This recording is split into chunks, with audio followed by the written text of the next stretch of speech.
Congolese authorities announced a 4-month ban on cobalt exports in February this year in a bid to regain control over prices and stabilize the market.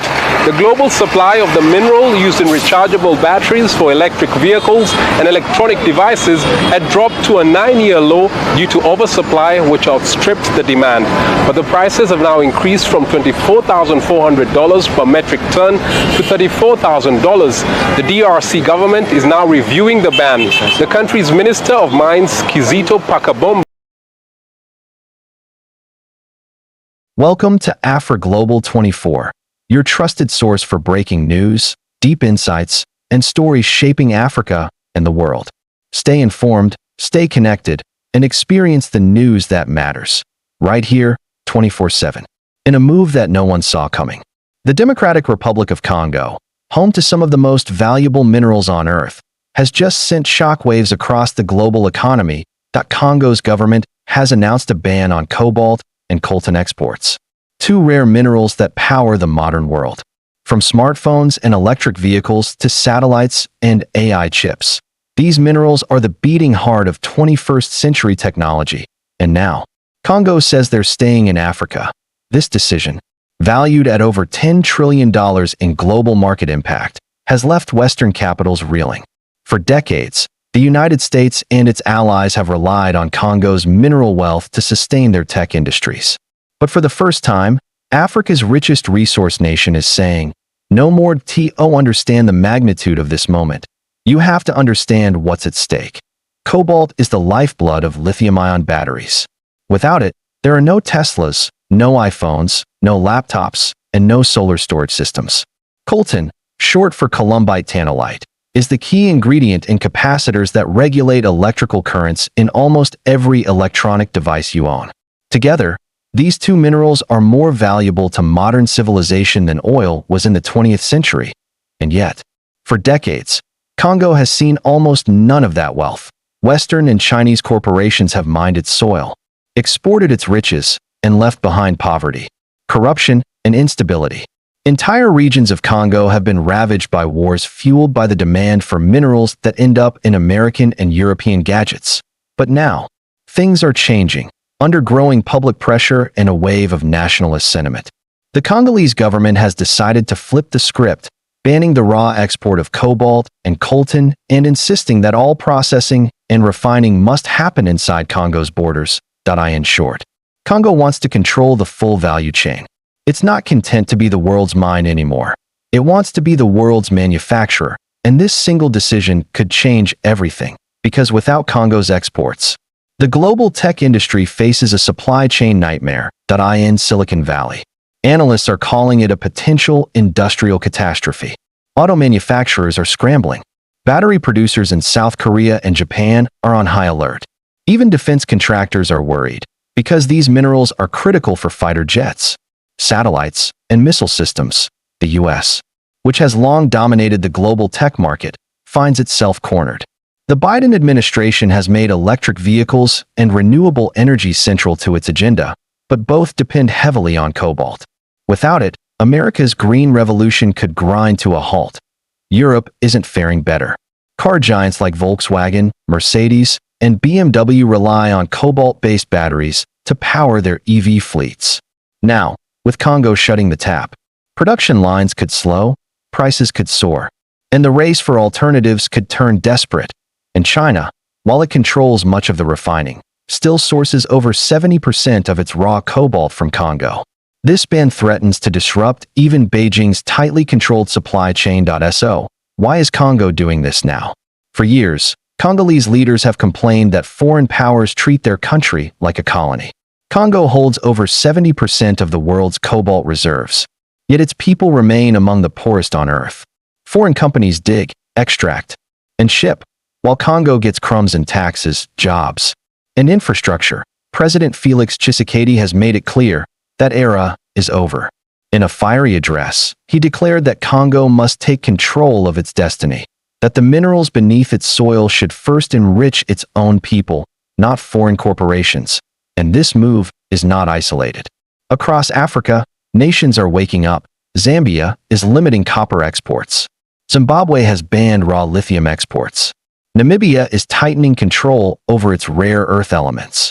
Africa, long seen as a supplier of raw materials, is rising to demand ownership of its resources and industries. The consequences for the West are enormous. The tech giants that have built their fortunes on globalized supply chains, Apple, Tesla, Samsung, Google, now face an uncomfortable reality.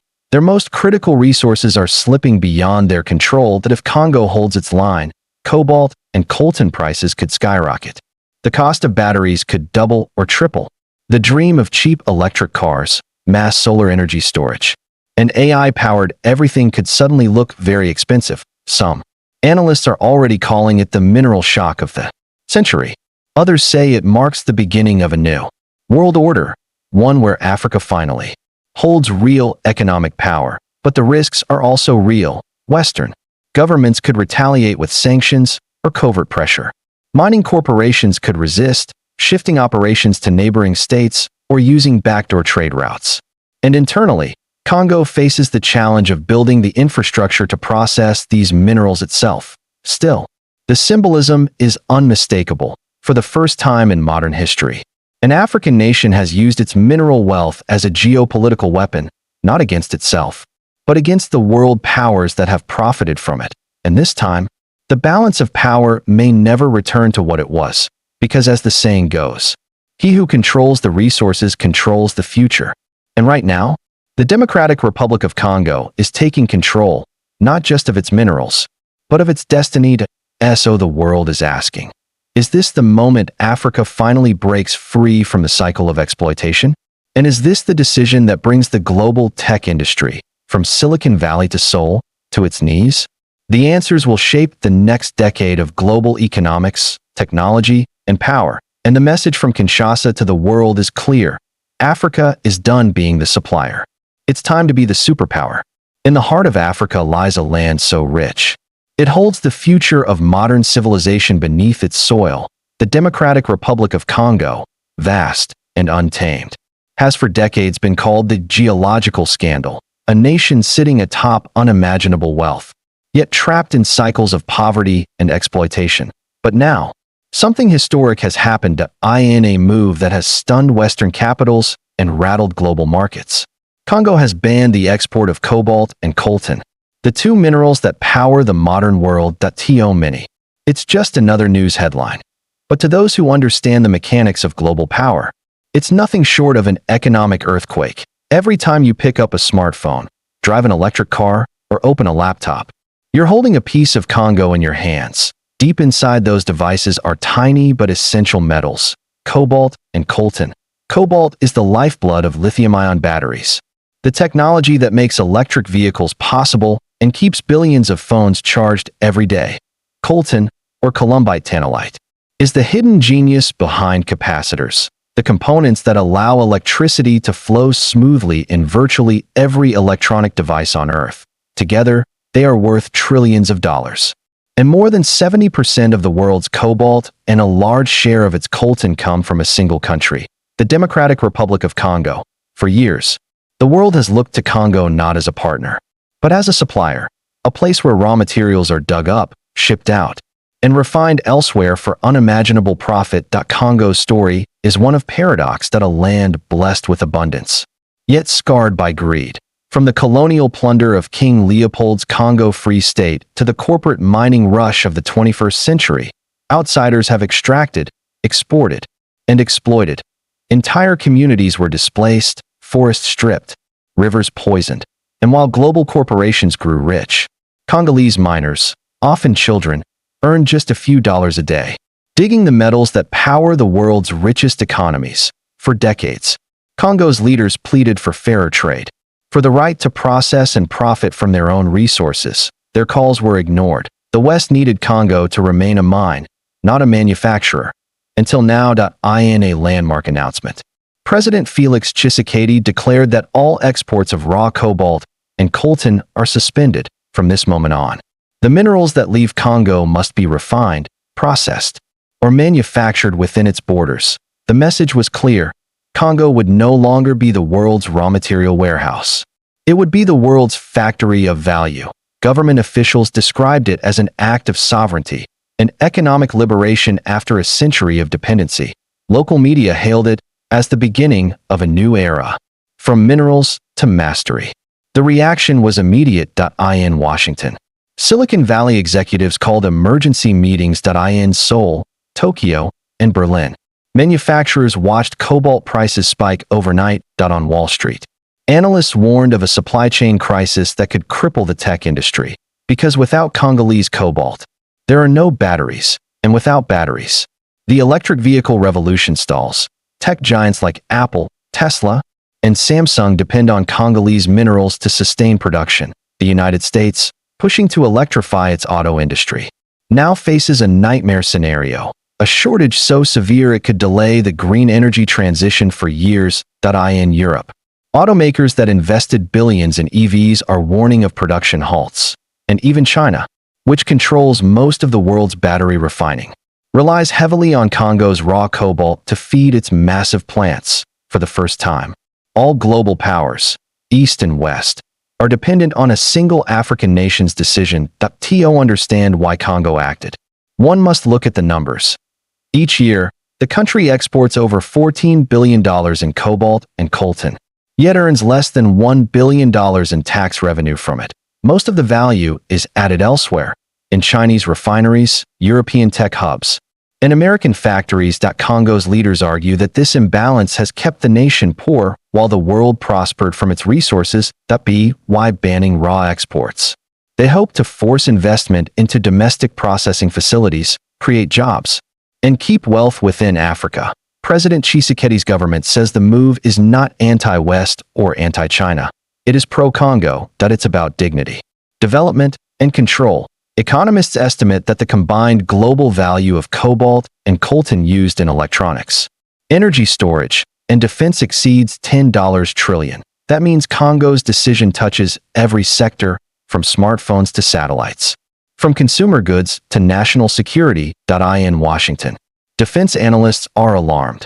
Cobalt is critical for jet engines, missiles, and space technology.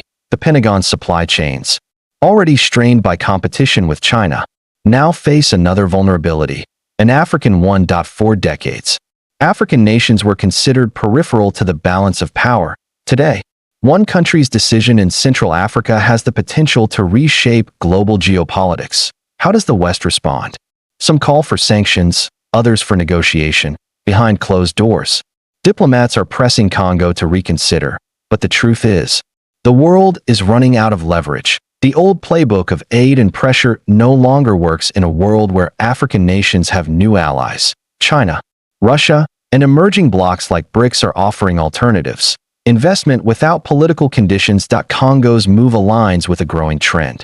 African countries asserting sovereignty over their resources. Zimbabwe banned raw lithium exports. Namibia tightened control over rare earth elements. Zambia is renegotiating copper deals. Together, they signal a continental awakening across Africa. A new generation of leaders is rewriting the rules of engagement. They are asking, why must Africa export what it could transform? Why should the continent that powers the global economy remain its poorest region? From Nairobi to Abuja, from Kinshasa to Lusaka, a movement is taking shape. One that sees Africa not as a supplier of raw materials, but as a producer of finished goods. Congo's ban is not just economic policy. It's a statement of identity. It says, our resources are not yours to take. Our wealth is not your profit. Our future is ours to decide. But the path forward is not simple. Congo must now build the infrastructure it lacks: refineries, smelters, factories, transport networks, power grids. It must confront corruption, strengthen institutions, and ensure that wealth does not vanish into private pockets. International investors will need reassurance. Mining companies, long accustomed to favorable deals, may resist or relocate. And ordinary Congolese citizens, whose hopes now rest on this new vision, will demand visible change if Congo succeeds. It could become the industrial heart of Africa. If it fails, it risks isolation and economic turbulence. But for the first time in generations, the choice belongs to Congo itself. Already, markets are shifting. Companies are racing to find alternative sources of cobalt in Australia, Indonesia, and Canada, but none can match Congo's scale or quality. Research labs are experimenting with cobalt-free batteries. But mass adoption is years away. The world may soon face a paradox: the pursuit of clean, green technology could depend on one of the world's least developed nations. And that gives Congo unprecedented leverage. For the first time, an African country holds a seat, not just at the table of global trade, but at the head of it. This story is larger than cobalt, larger than Congo. It's about power, who holds it, who wields it, and who decides the rules. For centuries, Africa's wealth built empires elsewhere. Today, that same wealth may be the key to its liberation. By controlling its minerals, Congo is reclaiming something far deeper than profit. It's reclaiming agency, and it's telling the world that Africa is no longer content to be the background of history. It wants to be the author. As global industries scramble and markets tremble, one truth echoes across continents: the future will not be decided in Washington, Beijing, or Brussels, but in places like Kinshasa, Lubumbashi, and Kolwezi. Because the story of cobalt and coltan is no longer just a story about minerals, it's a story about justice, identity, and the rebirth of a continent. And as the world watches, one thing is clear: the age of Africa as the world's silent supplier is ending. A new chapter has begun, one where Congo's soil does not just fuel the future, it defines it. You've been watching Afri Global 24, your window into Africa and the world. If you found this video informative, don't forget to like, share, and subscribe to stay updated on the latest stories shaping our continent and beyond. Hit the notification bell so you never miss a report, and join the conversation in the comments below. Until next time, this is Afri Global 24, bringing Africa closer to the globe 24 hours a day.